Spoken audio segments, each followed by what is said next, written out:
जय माता रानी दोस्तों, मैं सीमा आप सभी का स्वागत करती हूं आपके अपने चैनल राधा कृष्ण ऑफिशियल में। उम्मीद करती हूं आप लोग बहुत अच्छे होंगे। तो ये बताने के लिए कमेंट बॉक्स में जय श्री विष्णु जरूर लिखिएगा। तो चलिए दोस्तों, आज हम इस वीडियो में जानेंगे कि साल 2024 में मार्गशीर्ष मास के यानी कि अगहन मास के उत्पन्ना एकादशी का व्रत कब किया जाएगा, एकादशी तिथि कब से शुरू हो रही है, कब समाप्त हो रही है और पारण का शुभ मुहूर्त क्या रहेगा और एकादशी के दशमी से लेकर के और पारण तक के संपूर्ण नियम विधि जानेंगे। तो आप लोग वीडियो के लास्ट तक बने रहिएगा, आप लोगों को उत्पन्ना एकादशी से संबंधित संपूर्ण जानकारी मिलेगी। तो चलिए दोस्तों, वीडियो शुरू करते हैं और जान लेते हैं सभी महत्वपूर्ण बातें। और दोस्तों, आप लोगों से एक छोटा सा रिक्वेस्ट है कि आप लोग वीडियो देखने के बाद में मेरे वीडियो को लाइक और चैनल को सब्सक्राइब जरूर कर दीजिएगा, क्योंकि आपके एक लाइक से मुझे बहुत ही मोटिवेशनल मिलता है, इसलिए वीडियो को लाइक तो जरूर ही कर दीजिएगा। तो चलिए वीडियो को शुरू करते हैं और जान लेते हैं सभी महत्वपूर्ण बातें। तो सबसे पहले बता दूं दोस्तों कि एकादशी जो कि हिंदू धर्म में बड़ा ही श्रेष्ठ माना गया है और एकादशी का व्रत हर महीने में 2 बार आती है, एक शुक्ल पक्ष में और एक कृष्ण पक्ष में, और दोनों ही एकादशी का अपना अपना महत्व होता है। और ये जो उत्पन्ना एकादशी है ना, इस दिन एकादशी के माता का जन्म हुआ था, इसलिए इस एकादशी को उत्पन्ना एकादशी कहा जाता है। बता दूं कि एकादशी जो कि भगवान विष्णु भगवान को समर्पित होता है, इसलिए एकादशी का व्रत सबसे श्रेष्ठ होता है। और बता दूं कि एकादशी का जो व्रत है, जो बहुत सारे लोग देव उठनी एकादशी से शुरू करते हैं और बहुत सारे लोग उत्पन्ना एकादशी से शुरू करते हैं। तो बता दूं कि हमारे यहाँ उत्पन्ना एकादशी से शुरू नहीं किया जाता है, क्योंकि उत्पन्ना एकादशी कृष्ण पक्ष में पड़ती है और कृष्ण पक्ष में हमारे यहाँ कोई भी व्रत शुरू नहीं किया जाता है। इसलिए हमारे यहाँ 2 ही एकादशी से एकादशी का व्रत शुरू किया जाता है, या तो आप देव उठनी एकादशी से शुरू कीजिए, नहीं तो आप निर्जला एकादशी से शुरू कीजिए। तो हमारे यहाँ तो 2 ही एकादशी से शुरू किया जाता है, बाकी आप अपने यहाँ का नियम देख लीजिएगा, क्योंकि बहुत सारे लोग उत्पन्ना एकादशी से एकादशी का व्रत करना शुरू करते हैं। ठीक है, तो ये बातें क्लियर हो गई। अब चलिए सबसे पहले जान लेते हैं कि एकादशी तिथि कब से शुरू हो रही है और कब समाप्त हो रही है। तो बता दूं कि एकादशी तिथि शुरू होगा 26 नवंबर के मध्य रात्रि में 1:04 पर और एकादशी तिथि समाप्त होगा 27 नवंबर को सुबह में 3:47 पर। तो अब की बार जो एकादशी का जो व्रत है वो 2 दिन रहने वाली है, 26 नवंबर को और 27 नवंबर को। बहुत सारे लोग हैं जो 26 नवंबर को करेंगे और बहुत सारे लोग हैं जो 27 नवंबर को करेंगे। तो आप अपना देख लीजिएगा आपके यहाँ कब किया जाता है। ऐसे 26 नवंबर दिन मंगलवार को पूरे दिन एकादशी है, बस उसका पारण थोड़ा लेट से है, इसलिए बहुत सारे लोग हैं जो 27 नवंबर को करेंगे। तो देख लीजिएगा, ठीक है।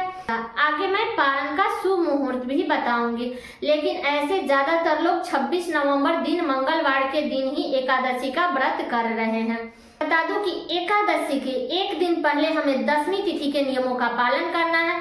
तो हमें 25 नवंबर को दशमी तिथि के नियमों का पालन करना है। तो 25 नवंबर दिन सोमवार को आप लोग बाल धो करके स्नान कर लीजिएगा। इसके बाद में हमें शुद्ध सात्विक भोजन करना चाहिए और दशमी तिथि से ही आप लोग दांतों से मुख धोइएगा, ब्रश जूठा ब्रश से ब्रश मत कीजिएगा, ठीक है। तो दांतों से मुख धोइएगा, इसके बाद में बाल धो करके स्नान कर लीजिएगा, शुद्ध सात्विक भोजन कीजिएगा। लहसुन, प्याज, मसूर के दाल, गाजर, मूली, टमाटर, साग, ये सब चीजें एकादशी के व्रत में नहीं खाया जाता है, ठीक है। रोटी और लौकी की सब्जी या केले की सब्जी घी में बना हुआ खाया जाता है, तो आप लोग यही खा लीजिएगा बाल धो करके स्नान करने के बाद में, ठीक है। फिर हमें एकादशी के दिन यानी 26 नवंबर दिन मंगलवार को सुबह में जल्दी उठ के अपने घर के अच्छे से साफ सफाई करके फिर हमें अपने घर में विष्णु भगवान की पूजा विधि विधान से करनी चाहिए। तो विष्णु भगवान के पूजा में आप लोग ज्यादातर पीले चीजों का प्रयोग कीजिएगा, पीला फूल अर्पित कीजिएगा, पीला फल अर्पित कीजिएगा, धूप दीप ये सब जला करके हमें विष्णु भगवान की पूजा करनी चाहिए। और बता दूं कि मंगलवार का दिन है, तो आप लोग उस दिन तुलसी पत्र मत तोड़िएगा। 10वीं तिथि के दिन ही, सोमवार के दिन आप लोग तुलसी पत्र तोड़ करके रख लीजिएगा और विष्णु भगवान के भोग में आप लोग मंगलवार के दिन डाल दीजिएगा। और बता दूं कि अगर मान लीजिए आपको याद नहीं रहा तोड़ना, तो आप लोग मंगलवार के दिन मत तोड़िएगा। नीचे जो पत्ता गिरा है उसे उठा करके धो के विष्णु भगवान के भोग में डाल दीजिएगा, लेकिन तुलसी पत्र आप लोग जरूर डाल दीजिएगा, ठीक है। तो धूप दीप जला के हमें विष्णु भगवान की विधि विधान से पूजा करनी है, आरती करनी है। इसके बाद हमें पूरे दिन व्रत रखनी है। और बता दूं कि एकादशी के दिन एक समय हमारे यहाँ फलाहार किया जाता है, फल फ्रूट साबूदाना ये सब खाया जाता है। ये कोई निर्जला नहीं है, इसमें फलाहार किया जाता है, तो आप लोग कर लीजिएगा। तो हमारे यहाँ ऊपरी टाइम में यानी कि 1 बजे 1:30 बजे 2 बजे इसी टाइम में एक बार फलाहार करके एकादशी का व्रत रखा जाता है। आपके यहाँ कैसे रखा जाता है आप लोग देख लीजिएगा। और बता दूं कि एकादशी के दिन हमें तुलसी माता में जल नहीं देना चाहिए, क्योंकि तुलसी माता भी विष्णु भगवान के लिए व्रत रखती है। इसलिए एकादशी के दिन आप लोग तुलसी माता में जल मत दीजिएगा। अलग से धूप दीप दिखा दीजिएगा, फल का भोग लगा दीजिएगा, लेकिन उस दिन तुलसी माता में जल मत डालिएगा। और बता दूं कि एकादशी के व्रत में हमें कभी भी चावल का प्रयोग नहीं करना चाहिए, इस बात का आप लोग ध्यान रखिएगा, ठीक है। इसके बाद बता दूं कि जो लोग भी दान करना चाहते हैं ना, तो वो लोग जो लोग एकादशी के दिन दान करेंगे, वो लोग अपना ऊनी वस्त्र हो गया, पैसा हो गया, ये सब दान कर सकते हैं, चप्पल हो गया, तो ये सब दान कर सकते हैं। लेकिन एकादशी के दिन अन्न का दान नहीं किया जाता है, इस बात का ध्यान रखिएगा। द्वादशी के दिन अन्न का दान किया जाता है, ठीक है। तो जब आप लोग पारण कीजिएगा तो पारण से पहले आपको दान करनी चाहिए। तो एकादशी के दिन इसी नियम विधि के साथ में हमें पूजा करनी है, फलाहार करनी है। और बता दूं कि एकादशी के दिन 10वीं के रात्रि में भी उपवास रहना चाहिए। आप नमक वाला भोजन मत कीजिएगा, अन्न ग्रहण मत कीजिएगा, फलाहार कर सकते हैं। 10वीं के दिन भी रात्रि में भोजन नहीं करनी चाहिए, एकादशी के दिन भी नहीं करनी चाहिए, और हमारे यहाँ द्वादशी में भी नहीं किया जाता है। किरण डूबने से पहले हमारे यहाँ खा लिया जाता है। तो आप अपने यहाँ का नियम देख लीजिएगा, ठीक है। तो जब आप एकादशी के दिन पूजा पाठ कर लेते हैं, इसके बाद फिर हमें द्वादशी के दिन सुबह में उठ करके घर के अच्छे से साफ सफाई करके फिर हमें स्नान कर लेनी है। स्नान करने के बाद में हमें अपने मंदिर में पूजा कर लेनी है, और पूजा करने के बाद में हमें इसके बाद ही कुछ ना कुछ हमें दान जरूर कर देना चाहिए पारण से पहले। तो और बता दूं कि जो लोग भी 26 नवंबर को एकादशी का व्रत करेंगे, वो लोग 27 नवंबर को पारण करेंगे। तो पारण का जो शुभ मुहूर्त रहेगा वो दोपहर में 1:32 से लेकर के 3:42 तक रहेगा। तो इसी बीच में हमें एकादशी का पारण करनी है। तो बता दूं दोस्तों कि बहुत मतलब कि कठिन है, लेकिन आप लोग चाय पानी दूध ये सब ले सकते हो, बस हमें शुभ मुहूर्त में हमें अन्न अपने मुख में डालना है। आप लोग चाय पानी पी सकते हैं, क्योंकि तो एकादशी का जो व्रत है वो बड़ा ही कष्टदायक होता है। अब की बार लेट से पारण भी पड़ा है, इसलिए आप लोग चाय पानी 27 नवंबर को ले सकते हो, और दोपहर में 1:32 से 3:42 के बीच में आप लोग पारण कर लीजिएगा।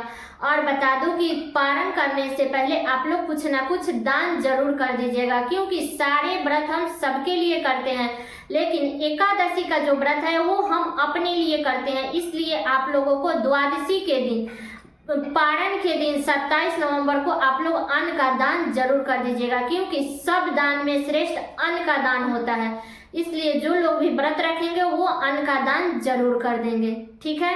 तो इसलिए बहुत सारे लोग हैं, पारण की वजह से भी बहुत सारे लोग हैं जो 26 नवंबर को व्रत ना रख करके 27 नवंबर को रख रहे हैं, लेकिन 26 नवंबर को रखे तो सबसे श्रेष्ठ रहेगा।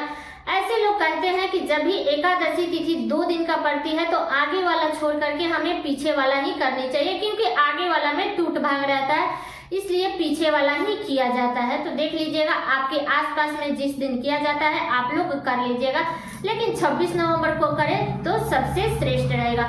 और जो लोग भी 27 नवंबर को एकादशी का व्रत रखेंगे वो लोग 26 नवंबर को 10वीं तिथि के नियमों का पालन करेंगे, 27 नवंबर को एकादशी का व्रत रखेंगे और वो लोग 28 नवंबर को सुबह में 6:53 से लेकर के और 7:36 तक इसी बीच में वो लोग व्रत का पारण करेंगे। ठीक है। और बता दूं कि एकादशी के व्रत में हमें सोना नहीं चाहिए, क्योंकि अगर आपका स्वास्थ्य सही है तो आप लोग मतलब कि मत सोइएगा, क्योंकि ऐसा माना जाता है ना कि जब हम एकादशी के व्रत में जब हम सो जाते हैं तो त्रिजटा हमारे वो जो एक राक्षस होती है वो हमारे सारे पुण्य लेकर के चली जाती है।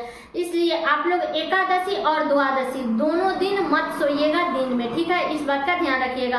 अगर आपका स्वास्थ्य सही नहीं है, आप मतलब कि नहीं जग सकती हैं, तो आप अपने आंचल के खूंट में तुलसी के पत्ता बांध करके तब आप लोग सोइएगा। ऐसे ना सोएं तो सबसे अच्छा है, क्योंकि हमारा इतना कष्ट का व्रत करते हैं और हम सो जाते हैं तो हमारे जो व्रत का जो पुण्य होता है ना वो त्रिजटा लेकर के चली जाती है। इसलिए कोशिश करनी चाहिए कि एकादशी के व्रत में नहीं सोना चाहिए। इस बात का आप लोग ध्यान रखिएगा।